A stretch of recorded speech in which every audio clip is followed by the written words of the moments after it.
Assalamualaikum warahmatullahi ta'ala wabarakatuh. Sahabat salam, hidup ini tidak selamanya kita mendapatkan perlakuan baik. Kadangkala kita mendapatkan perlakuan buruk. Yang pertama, perlu disadari bahwa kita sebagai umat Islam harus selalu berhusnudzon kepada siapapun.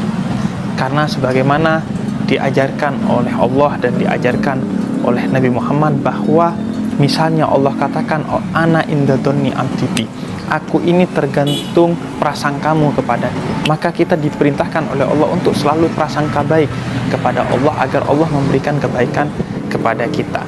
Begitu juga dikisahkan seorang wali pernah berjalan dengan seorang ahli maksiat. Dia kemudian menasehati ahli maksiat ini agar berhenti bermaksiat. Tapi sampai pada satu keadaan di mana keduanya terpisah oleh satu pohon beberapa detik dan bertemu lagi, si wali ini diam, tidak lagi menasehati ahli maksiat ini. Kemudian ahli maksiat ini bertanya, kenapa kamu sekarang diam?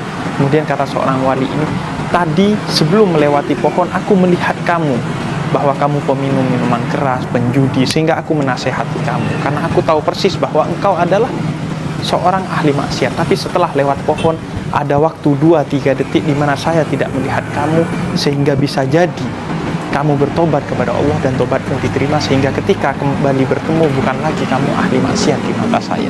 Husnudzon kepada bahkan seorang ahli maksiat. Lalu bagaimana kemudian jika kita menjadi korban dari suudzon orang lain?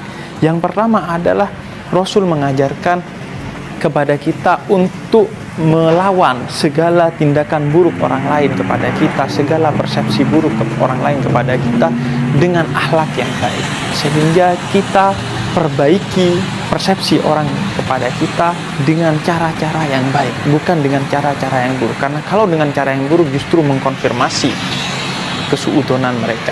Dan yang kedua adalah Rasul diutus sebagai suri tauladan. Artinya beliau memperlihatkan dirinya bukan hanya dengan kata-kata, tapi dengan sikap. Oleh karena itu kita akan melawan orang-orang yang bersuudzon kepada kita dengan menampakkan sikap yang tidak seperti dituduhkan orang itu. Sehingga dengan begitu orang itu lambat laun akan berhenti bersikap suudzon kepada kita. Dan pada akhirnya jika memang mereka tetap suudzon, maka urusan mereka dengan Allah. Urusan kita hanyalah selalu bersikap baik, dan itu yang akan kita pertanggungjawabkan di sisi Allah Subhanahu wa ta'ala.